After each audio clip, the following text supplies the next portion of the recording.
talk about action figures a lot on this channel.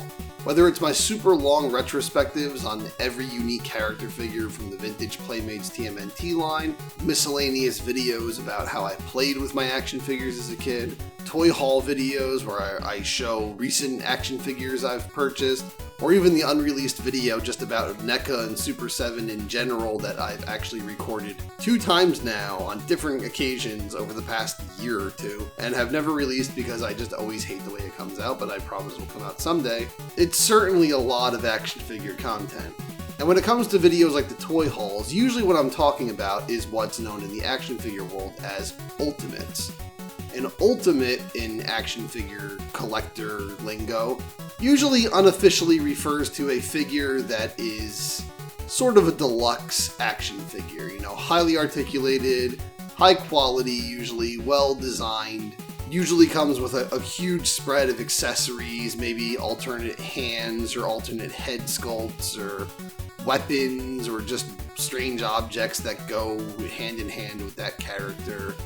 Usually in a very nice, big, rectangular, or trapezoidal, or box-like packaging with, flashy artwork, high-quality materials, maybe window box. And it's usually a solo, standalone figure. Between companies like Mezco, NECA, The Loyal Subjects, Super 7, and even Hasbro and Mattel with their own collector lines, there are a plethora of companies out there making these high-end, or sometimes supposedly high-end, action figures.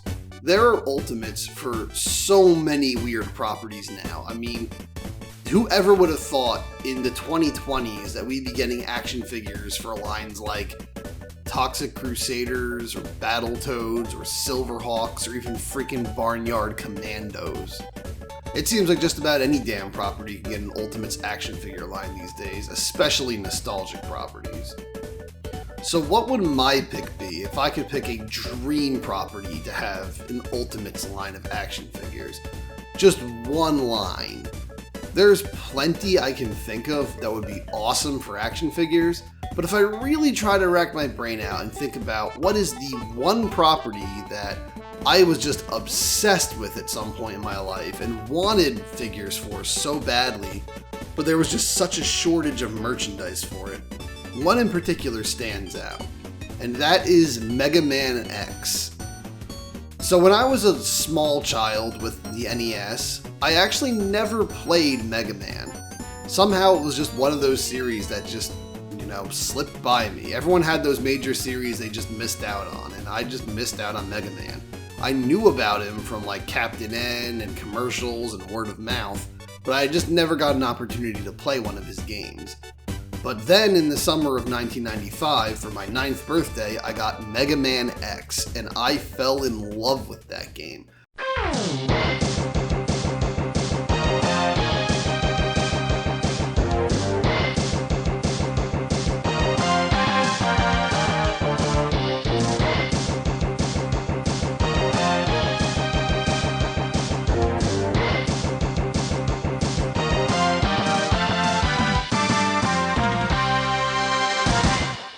Man, that game kicked so much ass. It just straight up blew your nards off. To this day, it still has some of the best action, best gameplay, tightest controls, most badass music, and most appealing all-around graphics and character designs of almost any Super Nintendo game I can even think of. More than anything else, I fell in love with the 8 Maverick bosses. I loved the idea of these cool, big, scary, anthropomorphic animal monster man robot bosses that you had to fight at the end of every level. I would draw those characters for years to come and just, make up comics about them or play games involving them. I was just a huge fan of the Maverick bosses in Mega Man X. And then eventually in June of 1999, I finally rented Mega Man X2 from the library, played it, and loved that as well. And shortly after that, in the following year, I played X3, X4, went back and played the entire NES and Super NES and PlayStation series for the original Mega Man. And then the next year, X5 came out, and even though it was a pretty huge disappointment, as well as X6 and X7, and pretty much everything after X4, I still stayed super into the Mega Man X franchise, and especially the Maverick bosses.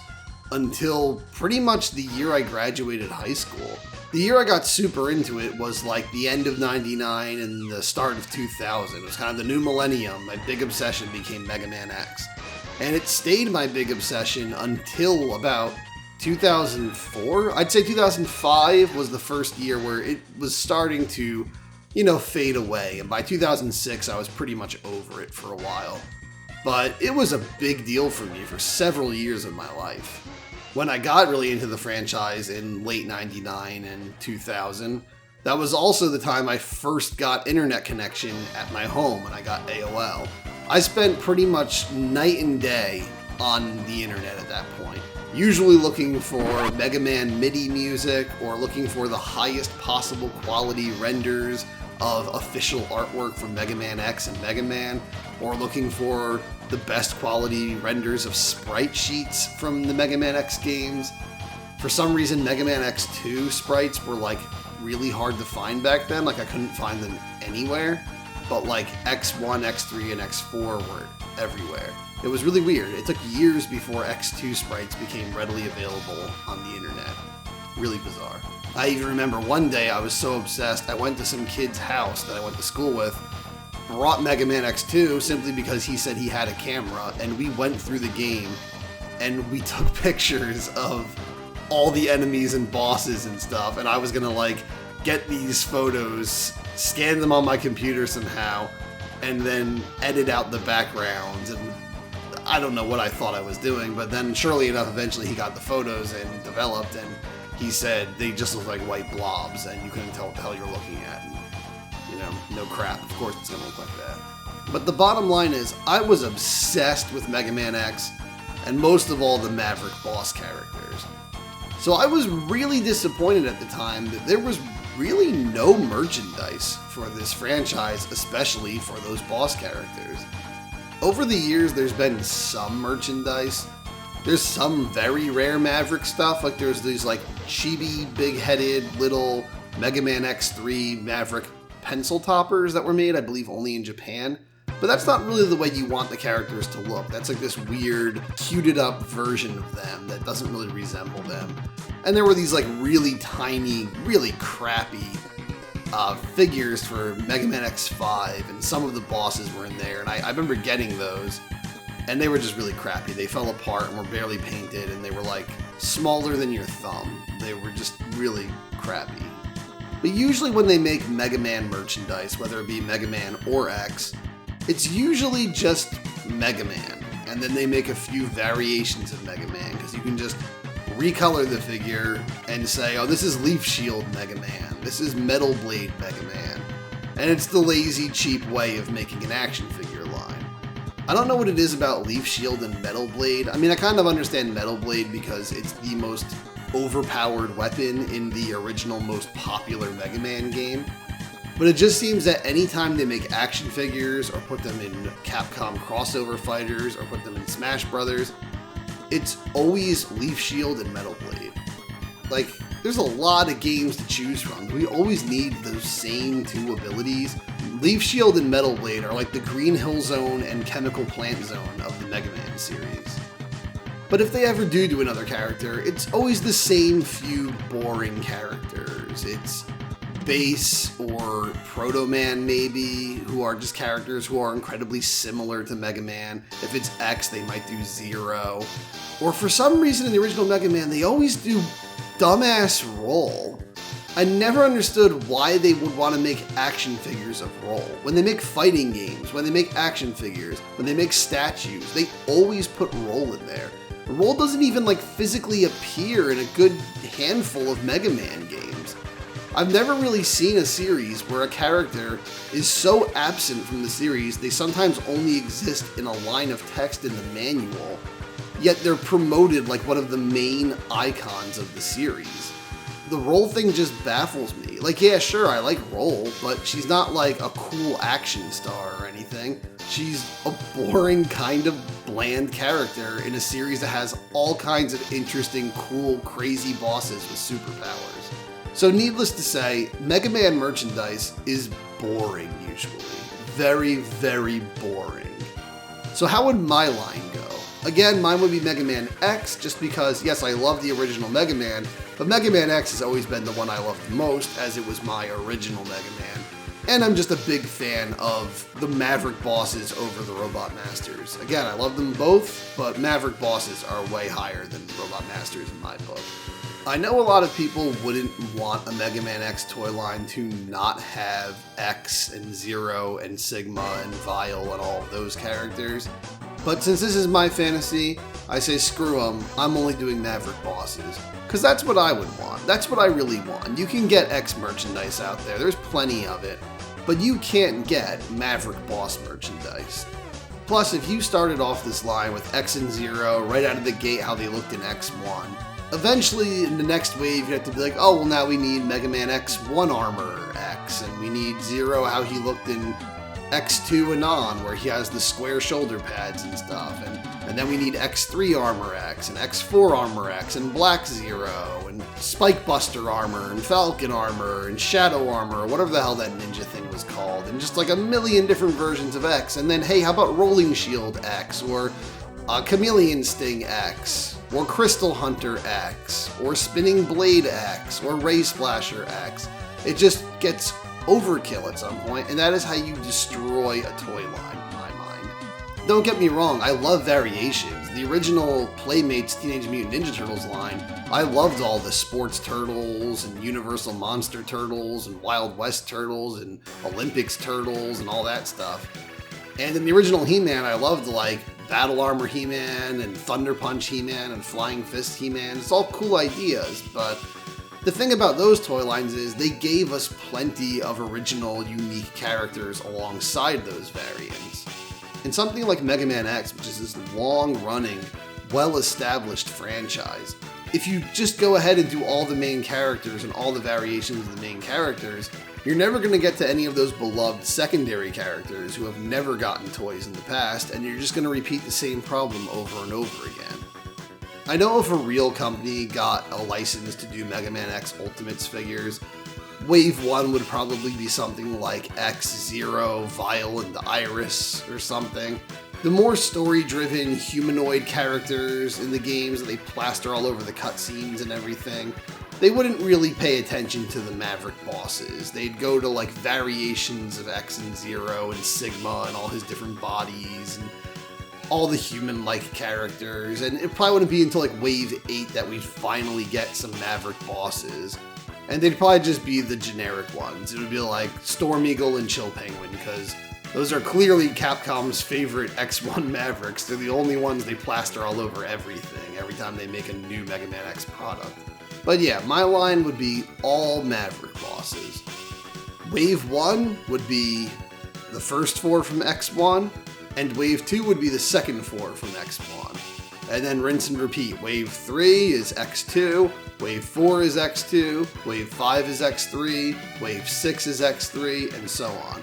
I know a lot of times Ultimates lines will like kind of shake it up and they'll give you weird stuff. They'll give you, a character from a way later point in time.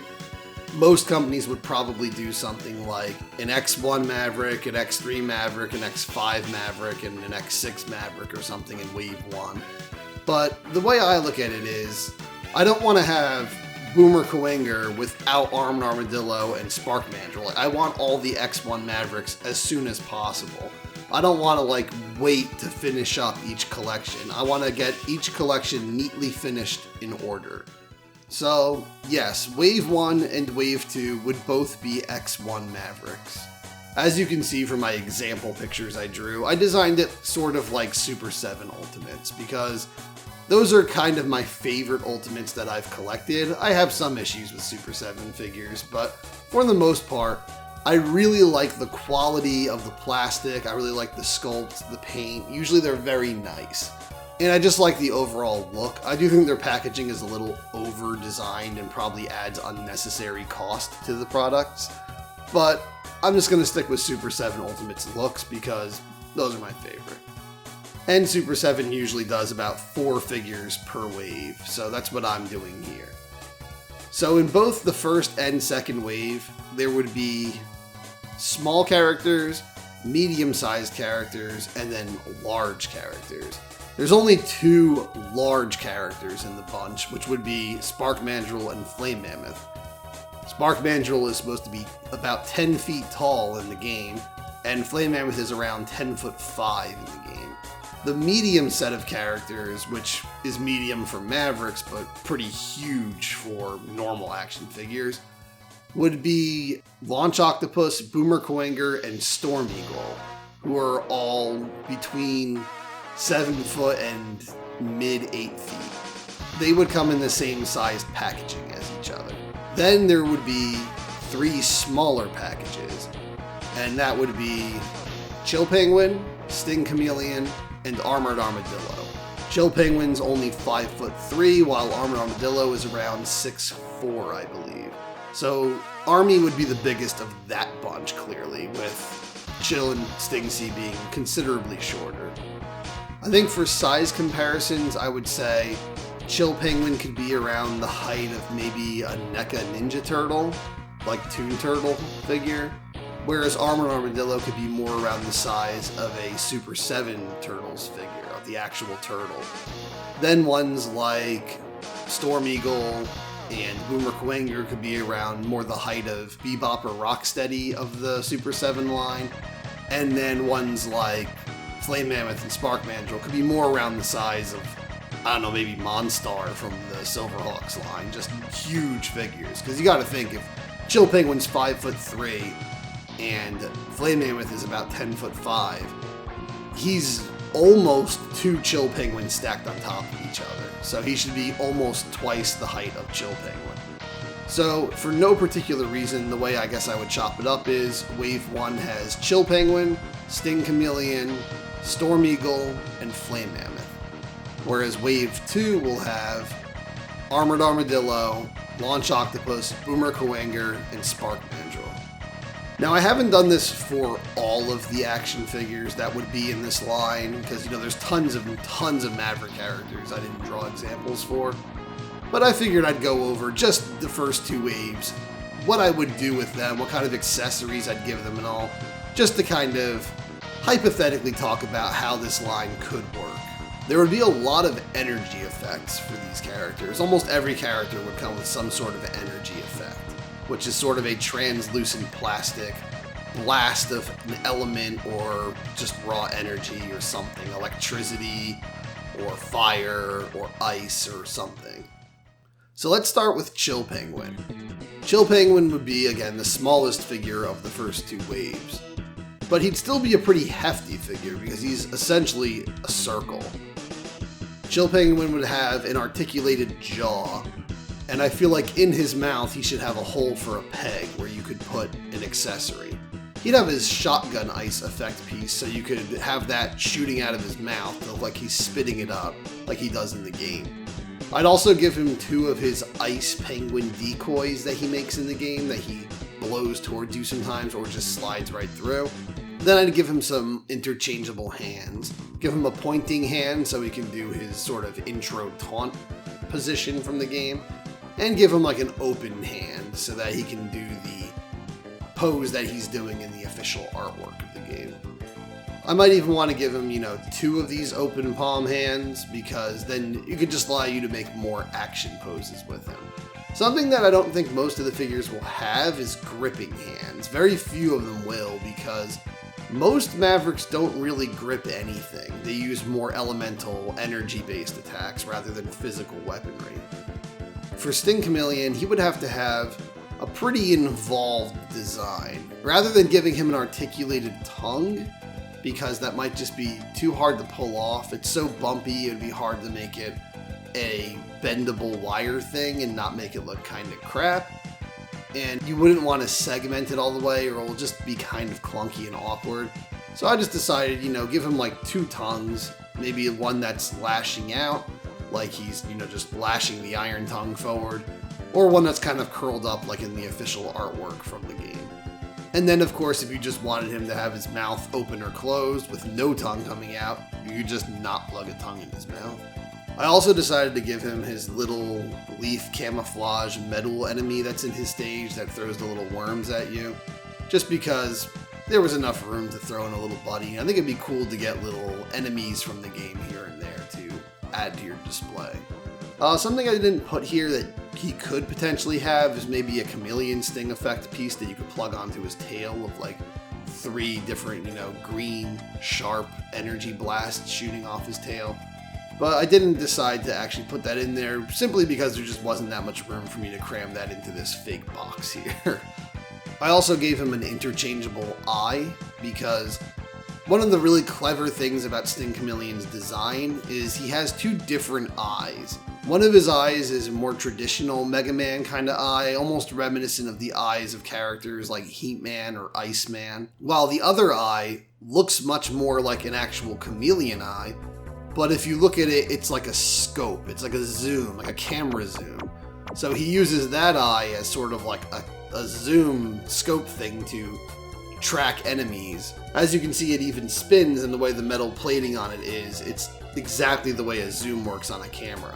And the fact that he can turn invisible and, works in the forest and all, really kind of paints the picture that Sting Chameleon was kind of this top-of-the-line assassin Reploid. Like, he was kind of just designed to be a hunter. He's like an ultimate hunter. So with his normal eye, the one that's not the zoom, I decided to give him 2 different ones. So he can have one where he's kind of looking to the side and one where he's kind of just looking forward. The one where he's looking to the side can help you in some action poses and also help you create some of the images you see of Sting Chameleon in the official artwork and the character select screen and all. For Storm Eagle, he's a hell of a big figure. He'd be a pretty massive figure. And definitely a difficult thing would be getting the wings in there. They definitely cannot come on the figure in the package. They'd have to be separate and you can clip them onto him because they would just be massive. Storm Eagle's wings are gigantic. So I decided to have them folded up on his back or open, spread out like he's flying or diving. So you can kind of just choose between those sets of wings what you want to do with them. Maybe even when they plug onto his back, you can bend them and adjust them to make it look like he's either diving or just spreading his wings out or whatever. I also gave him a Storm Tornado effect piece. This can be plugged into his arm cannon, which is essentially just a plane turbine engine that's just strapped to his arm. So he's shooting it forward. But since this would be a very heavy piece, I think there should be like a clear stand, like a base that you can kind of put underneath it that kind of plugs into the bottom of the Storm Tornado and holds it up. And then I figured you could also use the same clear stand to put the little hatchling bird drone enemy thing that he spits up on, because why not pack one of those little guys in there? If a Maverick boss ever creates a weird little drone enemy, you might as well just put it in there because it's a cool, easy pack-in accessory. As for Flame Mammoth is the biggest action figure in the first 2 waves. Probably would end up being one of the biggest action figures in the entire line. In any game after X1, they never actually gave heights for the characters, but you can kind of judge how big they're supposed to be. And Flame Mammoth, as far as the Super Nintendo games go, is possibly the biggest boss they ever had. Maybe Blizzard Buffalo is just as big or a little bigger. I think Flame Mammoth is intended to be the biggest, though. For him, I have very few accessories, because, he's just so much plastic. He's such a massive pile of plastic, which I feel would have to probably be hollow, because, figures like him and Spark Mandrill would clearly be higher marked figures. They'd probably cost over $100, because they're just so big and so beefy and just like, they're just such chunky figures that you'd have to really like hollow out Flame Mammoth's entire body, his whole torso. You'd have to hollow out Spark Mandrill's chest, probably. Not saying they have to feel cheap, but you'd have to, cut some corners, or these figures would cost like $300 freaking dollars. They'd also be like lethally heavy if you made them out of solid plastic. But Flame Mammoth's articulation, I feel, would still work pretty good despite him being a circle, because I failed to mention this earlier, but another one of the reasons why I would love to pick Mega Man X to be an action figure line is because articulation doesn't look bad on robotic characters. A big problem I have with a lot of modern action figures and a lot of Ultimates is that they are overly articulated. Stuff like ab crunches and chest cuts and everything just look kind of gross on some characters. You look at some Ultimates and they're just so articulated that the necks look chopped up. There's like chopped chunks of meat kind of just crudely sewn together. The chest looks like it's a separate armor piece hovering over the abs. It's just really bizarre looking when they're too articulated, because it just breaks up the sculpt. It makes everyone look like a robot. But in the case of the Mavericks, they are robots. So having articulation isn't bad really, because as it is, stuff like knees, I mean, most of these characters have knee pads that are attached to their shins that stick out over the knees like shields, so you wouldn't even see the articulation in most of them. And when you would see articulation on these figures, it wouldn't even look that bad because it looks natural on them. They're robots, they're artificial products already. If anything, they are big living toys. So I feel something like Flame Mammoth, where yes, his chest actually is a separate red piece laid over the gray body. You could just have a ball joint there and have it rotate around, and that would give you a lot of articulation while not breaking up the sculpt in any way, shape, or form. Sure, it might not be the most natural articulation in some poses, but it's good articulation for the limitations of the character design for sure. But yeah, Flame Mammoth is such a massive beast that I figured he really shouldn't have too much in his package other than the figure itself.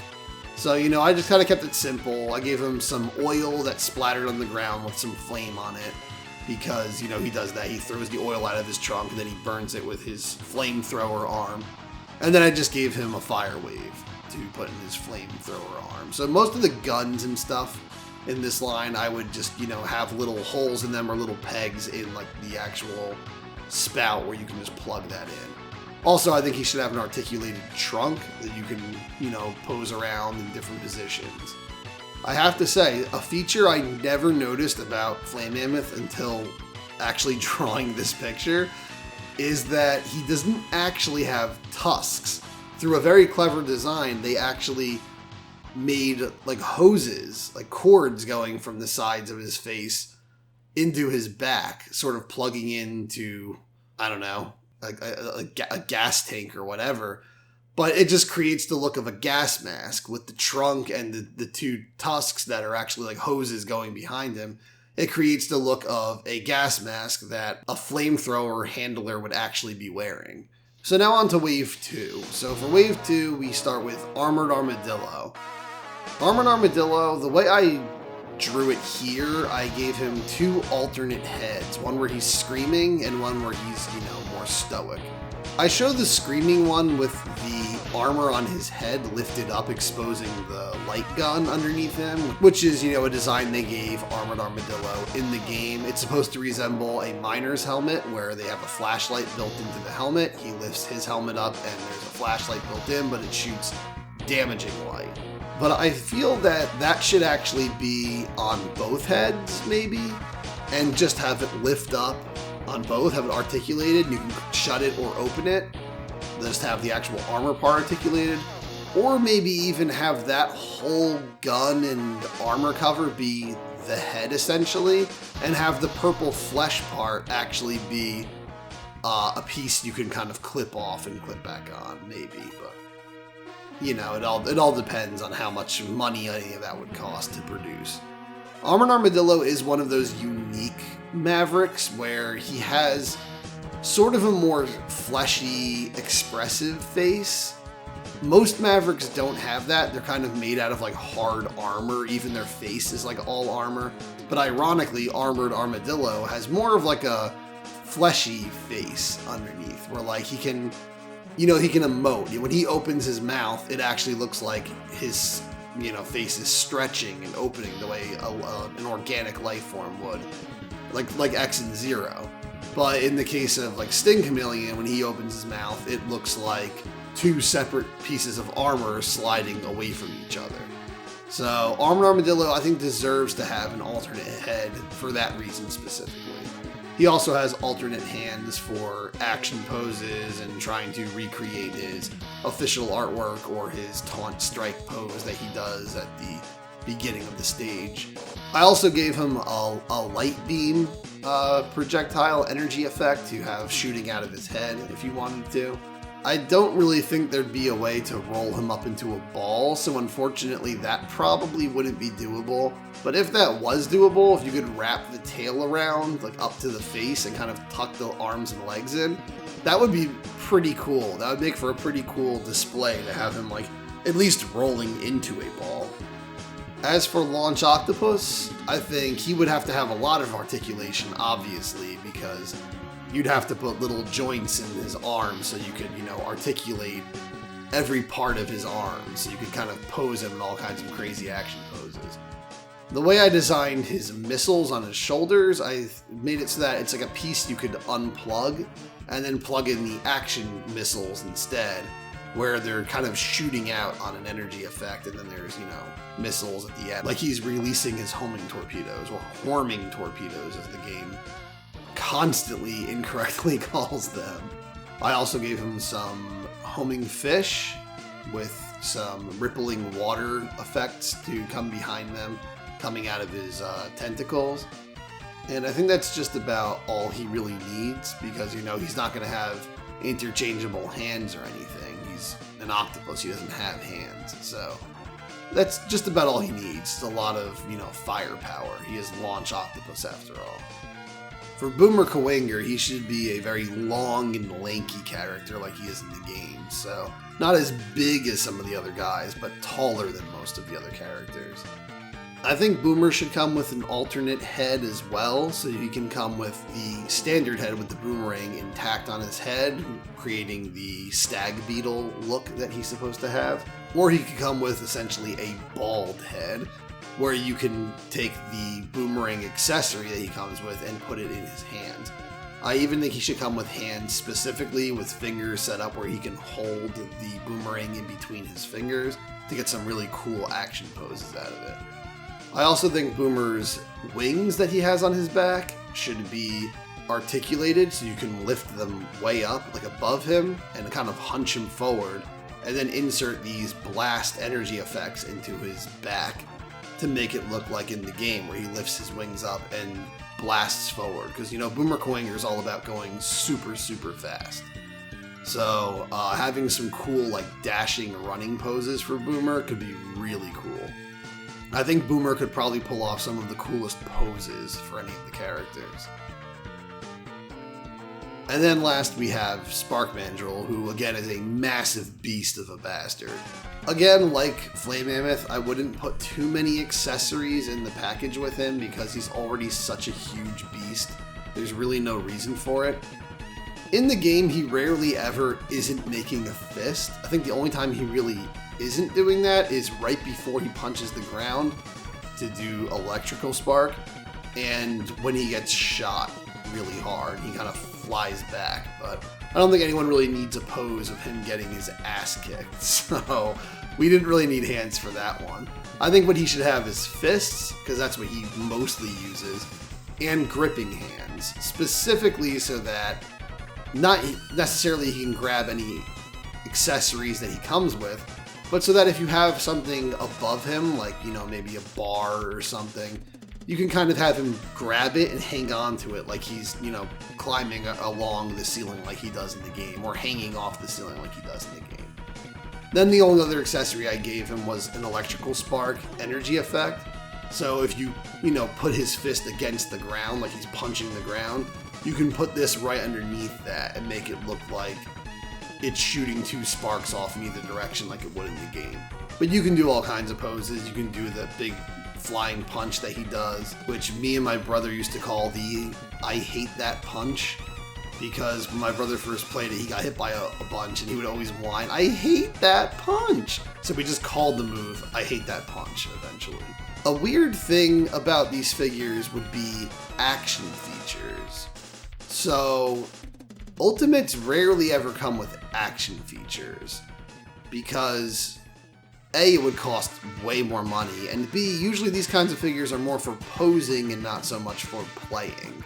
But there is a case to be made about should some of these have action features. In the case of Spark Mandrill, should he light up? He has different colored light bulbs all over him, and in the game, when the lights go out, they flash, and that's all you see in the dark is all of his light bulbs.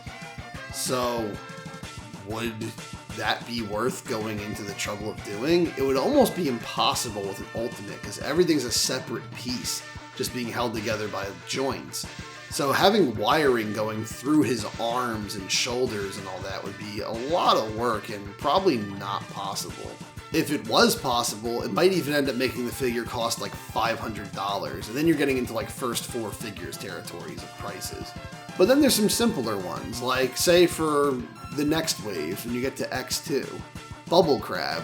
Maybe he could actually have a bubble producer inside of him. Maybe, you know, the way he opens his mouth piece, his mouth cover, whatever it is, in the game and shoots bubble splash out of it. Maybe you could tilt that down after opening something in his back and emptying the bubble fluid into it. And then when you press a button somewhere on him, out of that mouth sprays bubbles. Or maybe you could just have, you know, already sculpted, transparent, bubble plastic effects like I have pictured here, and just plug that into his mouth. But yeah, obviously over time there'd be plenty, you know, there's a lot of good Maverick bosses who would just have really interesting accessory setups, like, you know, Flamestag can have interchangeable fire so that sometimes he could have the normal warm colored fire and then other times he could have the powered up blue fire that he gets in the game. But the idea is that every Maverick boss would end up being made into an action figure eventually. And just imagine that awesome spread you'd have. All the Maverick bosses from X1, 2, 3, 4, 5, 6, 7, 8, maybe even the ones from Command Mission if you get desperate enough. While I personally don't have too much love for the later ones, the first 4 games are Mavericks I would definitely want figures for. Though X5 has some wicked cool ones like Burn Dino Rex and Volt Kraken and stuff. But yeah, that's essentially the action figure line I would want. I think if they had to start adding characters like X-Zero and Bit and Bite and Surges and Violin and Agile and all of them, I would wait until at least the first 6 waves were done. So you have all of the Super Nintendo Maverick bosses. I think that's a good point to, you know, if the toy line had to stop or go in a different direction, that would be a good collection of characters to have. So I would still obviously really want the X4 Maverick bosses, but maybe get like 2 of those a wave and then like 2 story-driven characters, or, you know, humanoid characters, whatever you want to call them. And I think I would rather have it as some sort of deluxe thing for X, where maybe there's a way you can kind of swap him into X1 Armor X, so you can have regular X and X1 Armor X kind of essentially in the same package, though that might be pretty hard to do. But all I really want is the Maverick bosses. That's what I really, really want. I think the main reason I would even want someone like X and Zero eventually is just to put them in battle scenes with the Maverick bosses.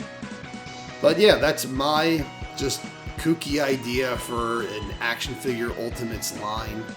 It's a very niche specific collector line. I don't think most collectors would go after these, or maybe they would, because I honestly think these characters just make great action figures. I kind of feel like the Maverick bosses were just designed to be amazing action figures. Like from the get-go, they look like toys already. They all have their own unique abilities and elements and weapons and designs and builds. They're just really fun characters. So yeah, that's mine. I'm sure everyone has their own crazy ideas for action figure lines, but this was just my hypothetical look at what I would want most if I could just pick any dream action figure line to be done in the new, highly articulated Ultimates style. So I hope you had fun listening to me, and more videos coming soon. Do all the liking and subscribing and the sharing and the bell stuff.